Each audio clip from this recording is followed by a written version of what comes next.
We got better tonight, and what a great opportunity. A lot of credit goes to our coaching staff and our scouts for all the hard work they put in to make an opportunity like this come to fruition. So feel fortunate that we were able to get three players that we feel can really help this team now moving forward. 3 players that were in our top 8, so excited about that.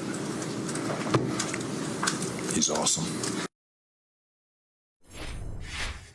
Yeah, we've spent a lot of time with him. We met with him at the Combine. I flew out there for his pro day along with, a couple other individuals. We had him in here for a visit, and, he's a very outgoing individual. He's got a lot of personality. I'm sure you guys will enjoy your time with him, meeting him. But really a good kid, likable kid, works hard.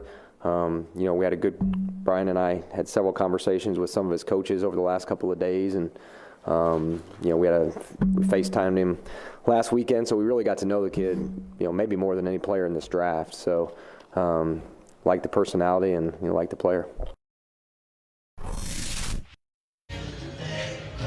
I don't know that anybody had a bigger night than the Big Apple. Both teams crushed it. Giants get Kayvon Thibodeau out of Oregon, Evan Neal out of Alabama. Jets get Sauce Gardner out of Cincinnati, Garrett Wilson out of Ohio State, and then get back in the first round and somehow end up with Jermaine Johnson II out of Florida State at the 26th pick. Wow. Great night for New York football. Great opportunity to talk to Connor Rogers from Bleacher Report. So, Connor, I'm in love with New York. Mike's in love with the performance in New York, but so many teams seem to, I can't look at the first round and say, I have no idea what they would. Well, I'll take that back. There's one, but we'll get to them later. Couple of them. But for the most part, it seemed like you kind of understand what every team was trying to do. Which team's first-round performance did you love the most, Connor? Well, as a born and raised New York kid, I absolutely loved what both the Jets and Giants did, and they needed this really, really badly. It's been a tough last half decade for both franchises, so it was huge. I agree with you guys. Getting away from those two teams, I like what Detroit did, and it's not just taking Aiden Hutchinson number 2 overall. I think a lot of teams would have been pretty comfortable with that and would have gotten praise for that.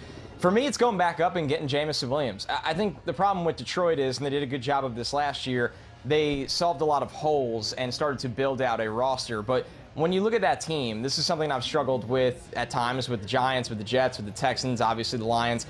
What scares you from each of those teams? If you're a defensive coordinator, if you're an offensive coordinator. Now you look at the Lions, and it's going to take a little time. Jameson Williams has to get healthy. They have some other areas to address, which they can. But now they have a pass rusher in Aiden Hutchinson that does scare you and can take over games. And you have a wide receiver with sub 4.3 speed, with route polish, with deep ball tracking, that when he's healthy and he's right, you got to play 10 yards off him. It's going to take defenders out of the box and open up your run game, and he's a big play threat down the field. So good for the Lions to finally have some blue chip talent that keeps you up at night if you're an opposing coach. Yeah, I'm with you. I like what the Lions did too. But let me go back to the Jets.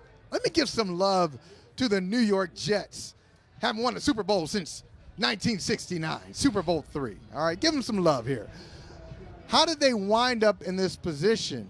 I mean, I can understand how they got Sauce Gardner, although you could argue that the Texans, if they're going to take a corner, they should have taken Sauce over Stingley Jr. But anyway, that's the quibble. And they wind up with Garrett Wilson.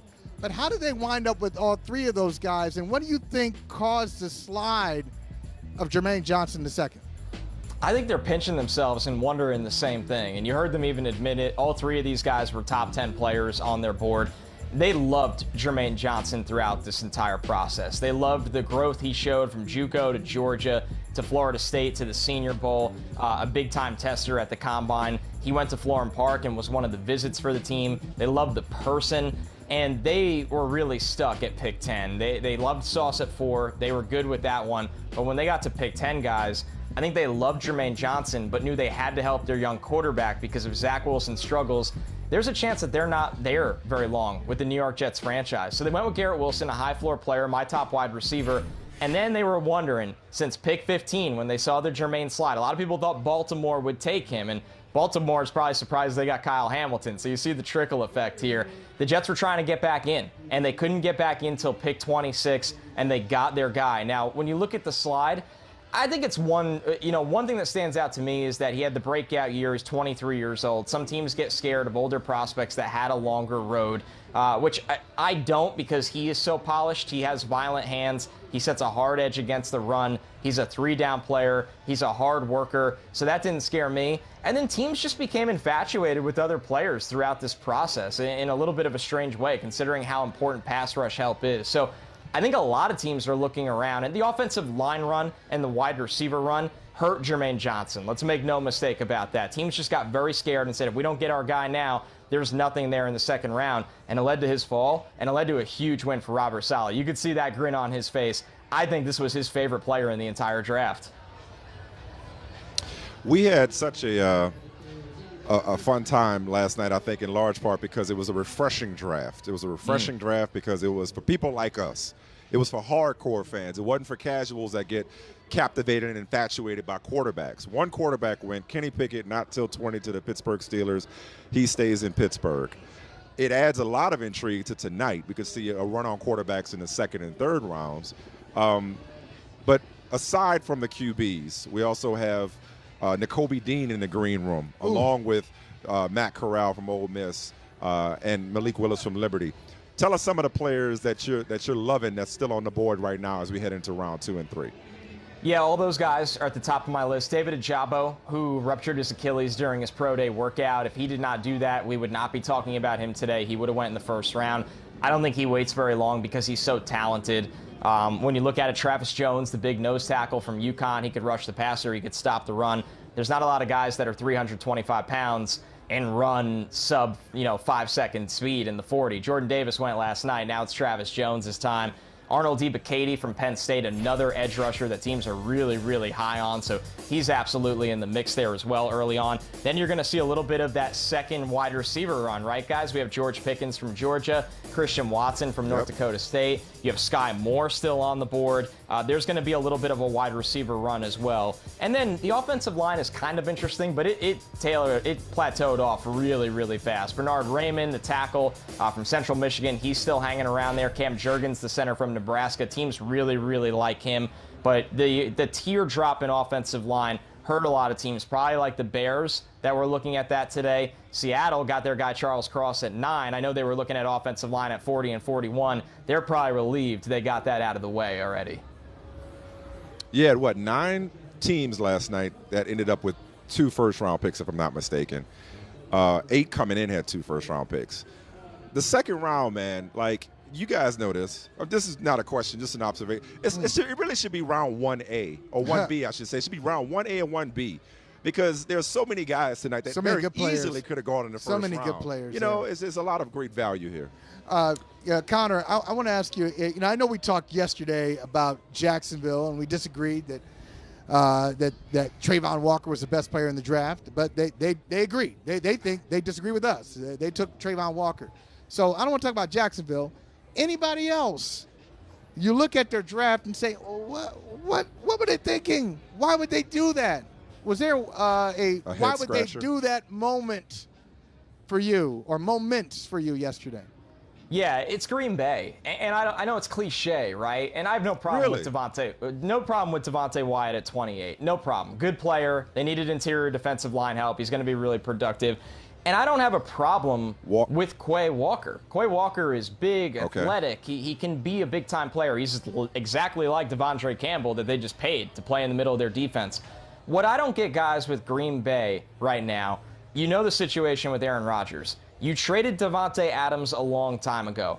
In my opinion, the lack of aggression at the GM spot when everybody's been talking about this wide receiver run for a long time is disappointing. There's just no way around it. Why can't every other team figure this out? But the Green Bay Packers either were stubborn and didn't want to do it, or they couldn't do it. I respect it. No, I don't respect it. I don't respect it. Oh, I respect man. it, kind of like do what you do. To me to get caught up in appeasing Aaron Rodgers because you traded Devontae Adams, who wanted to be in Oakland and didn't want to do Las Vegas, and didn't want to do the contract with you. It's like, no, take the best players. That's why they wanted, year in and year out, one of the better run organizations in the league. Aside from Aaron Rodgers. I know we love to act like Aaron Rodgers just annually turns water into wine. He does. But Don't sit there and reach Now for a you're- receiver now you're begging him so to. you can say, hey, we took a first-round wide receiver. The whole conversation this offseason has been around second-round wide receivers. Let's see what they do tonight when they got listen, 2 picks. hey, listen, They got- Connor. what if Hey, they get George Pickens, hey. Connor? What if they end up with George Pickens? Then I will Okay, if they gladly do- write the apology form. You know what I'm saying? Okay, but no, it's funny. Michael says, they asked Aaron Rodgers to turn water into wine. At least they've given him water before. Now they're like, be like Moses, go to that rock, get water out of the rock. There's nothing there. Because the defense was the problem against San Francisco, right? I'm sorry, defense helps the quarterback too. They got 2 players off a record-setting they defense. can't say that every It's a year. smart- year you after pick year. the right players. Hey, defense helps. We're not. It's almost like Reaching for a wide receiver to make Michael Holly happy. You know what, Connor? No. It's not to make me happy. How about to make the guy you gave a ton of money to happy? You gave him a ton of money. How many games they won You the last 3 traded- years? You traded his number 1 wide receiver. How many games they won the last 3 years? Who knows? It doesn't matter now because you traded the guy who helped you get those wins. Oh, you I'm sorry. Traded away. What round was he drafted in? Because Okay. remember, we had this conversation I before. know, Like, I know. oh, they never drafted a first-round wide receiver. Okay. Does Devontae Adams, But- does it matter he wasn't in the first round? This is what happens. This is what Sorry, happens. Connor. With Excuse Connor, him. No, to I'm Green enjoying Bay. this.